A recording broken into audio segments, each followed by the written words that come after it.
네, 오피니언 리더들을 만나보는 단박 인터뷰. 오늘은 이정선 광주시 교육감을 만나서 다양한 실력이 미래다라는 목표를 내건 광주교육의 미래 청사진을 들어봅니다. 안녕하세요. 안녕하십니까. 네, 먼저 CNB 시청자 여러분께 인사 말씀 전해주시죠. 네, 존경하는 CNB 애청자 여러분, 안녕하십니까. 광주광역시 교육감 이정선입니다. 여러분의 성원과 기대에 발맞추어서 제가 지난 8개월 전에 취임한 이래 숨가쁘게 달려왔습니다. 참 성과도 적지 않았고 또 보람도 그 속에서 많이 느꼈던 8개월이었습니다. 그러나 아쉬운 점도 없지 않아 있습니다. 아무리 좋은 정책도 담당자들의 이해와 또 이 그분들의 어떠한 협조를 구하지 못하면 실패할 수밖에 없다라고 하는 교훈도 얻었던 그러한 8개월이었습니다. 앞으로도 최선을 다하겠습니다. 우리 시청자 여러분께서도 적극 응원해 주시기를 부탁드립니다. 네, 그럼 본격적인 대화 나눠보도록 하겠습니다. 네, 교육감님께서는 다양한 실력이 미래, 광주 교육을 추진하고 계신데요. 다양한 실력이 미래라는 건 어떤 의미를 가지고 있습니까? 미래는 이제 다양성의 시대이고 네. 또 우리 아이들이 태어날 때부터 각자 저마다의 특기와 적성과 그리고 그들의 어떤 끼와 그들 나름대로의 능력과 재능을 각자 다르게 가지고 태어납니다. 네. 과거에는 그 학교에다가 이 다양한 아이들을 그냥 끼워 맞추면 됐는데 네.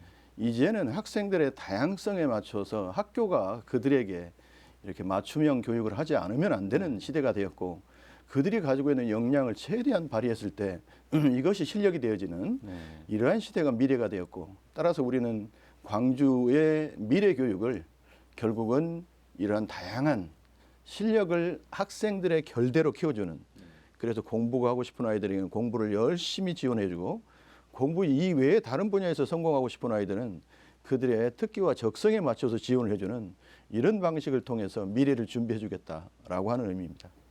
네, 그렇군요.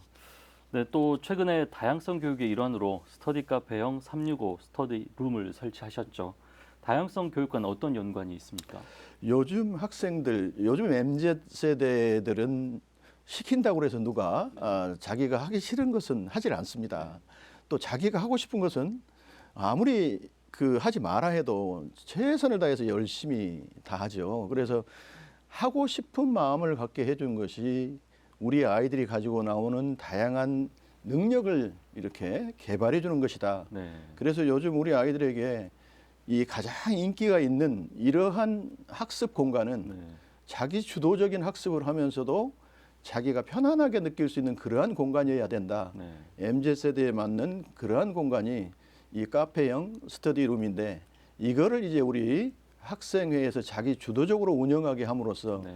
자기 주도적 학습 능력도 길러지고 우리 아이들이 원하는 공부와 토론과 사색과 이러한 것도 할 수 있는 그러한 공간이 바로 365 스터디룸입니다. 네.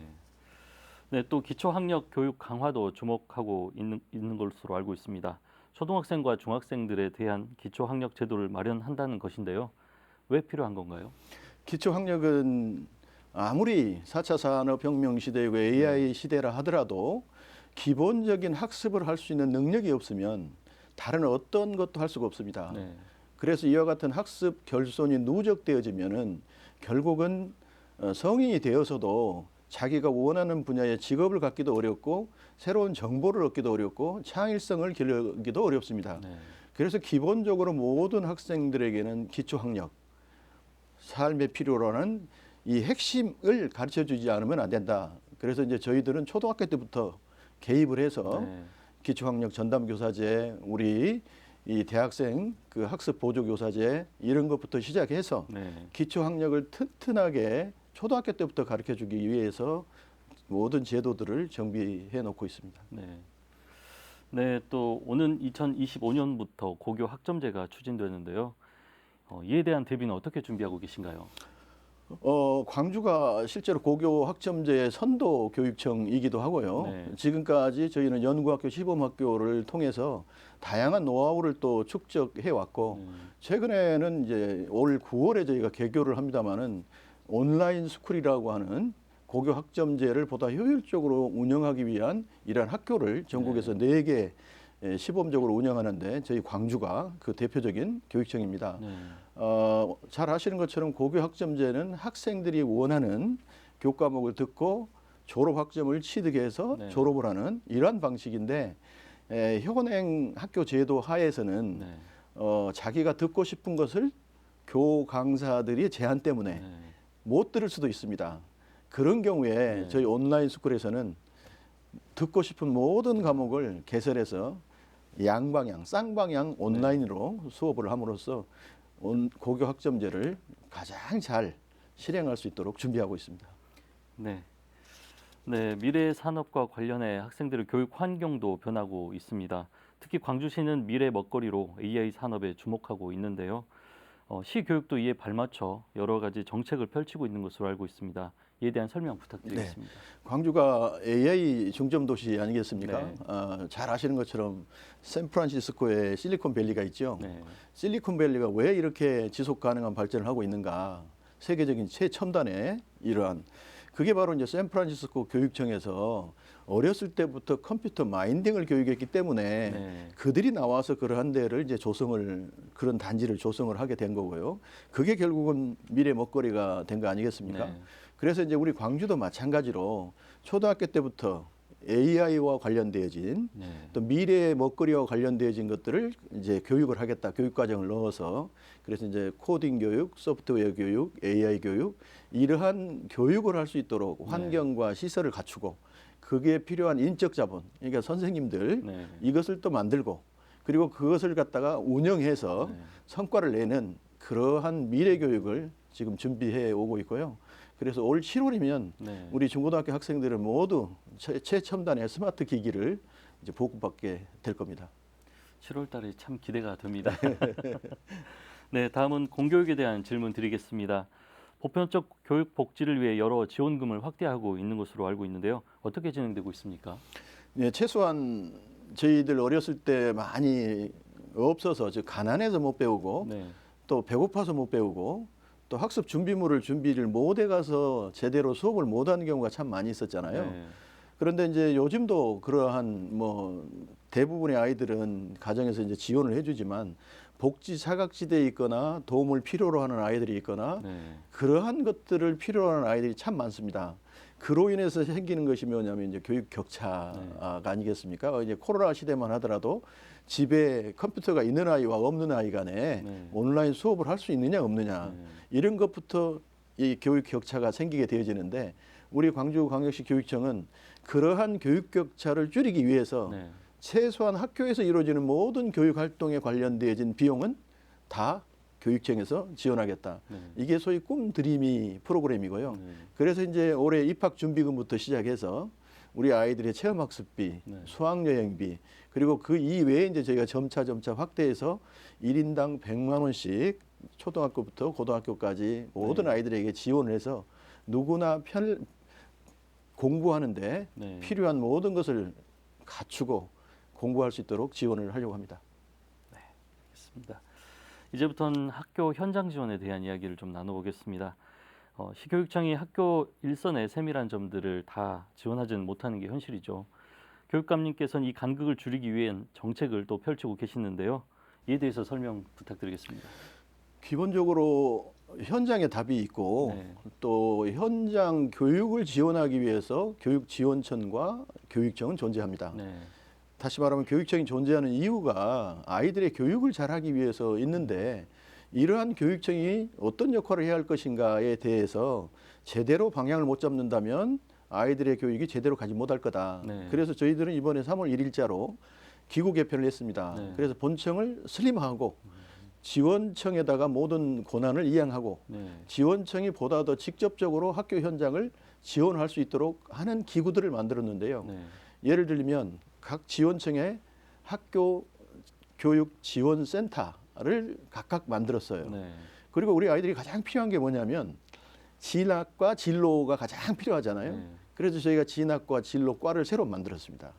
이러한 것들을 통해서 학교가 필요한 것들, 네. 그것이 법률적인 지원이 됐건 환경의 지원이 됐건 시설의 지원이 됐건 학습의 지원이 됐건 생활지도의 지원이 됐건 이러한 것들을 하나하나 촘촘하게 만들어서 지금은 학교가 보다 더 쉽게 이해할 수 있도록 네. 팜플렛을 만들어서 바로바로 저희가 제공을 했습니다.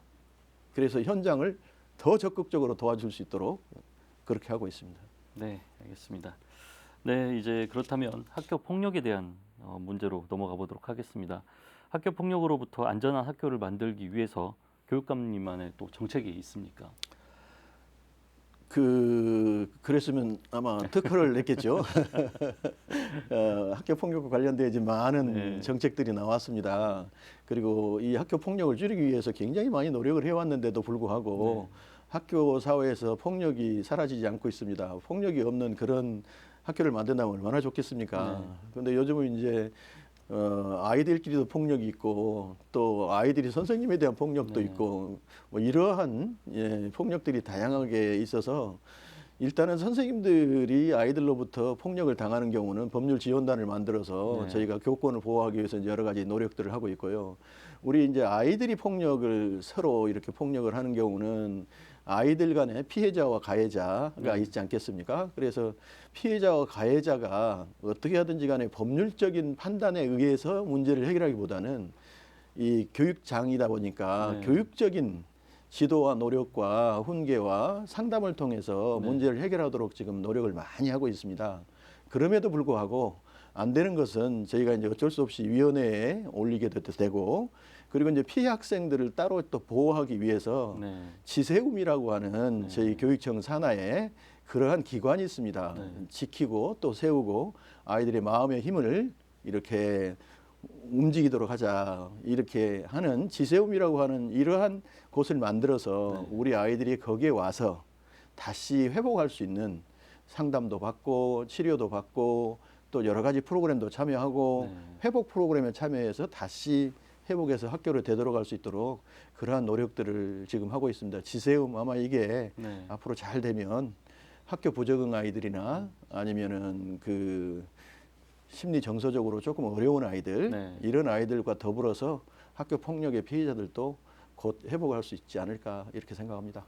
네, 이제 마지막 질문입니다. 마지막으로 CMB 시청자와 지역민들께 한 말씀 부탁드리겠습니다. 네. 저는 CMB 방송을 자주 봅니다. 왜 CMB 방송을 자주 보냐면은 일단은 맛있는 먹거리에 대한 이 소개를 참 잘 해주는 방송이기도 하고요. 또 우리 지역의 스포츠 관련해서도 참 재밌는 중계를 해주는 방송이어서 거기에다가 이제 유명 인사들이 나와서 토크쇼도 하고 좋은 정보도 줘서 저는 CMB를 가끔 보는 이런 애청자입니다. CMB에는 정말 유익한 정보가 있습니다. 우리 광주 교육에 대해서도 CMB에 자주 저희가 홍보를 하려고 합니다. 우리 광주 교육은 시민이 만듭니다. 얼마나 시민들이 광주 교육에 관심을 갖느냐에 따라 광주 교육의 발전은 더디기도 하고 또 빨라지기도 합니다. 우리 CMB 시청자 여러분, 광주 교육에 더 많은 애정 가져주시고 또 더 많이 이렇게 응원해 주십시오. 저희들은 더 열심히 하겠습니다. 감사합니다. 네, 오늘 말씀 여기까지 듣겠습니다.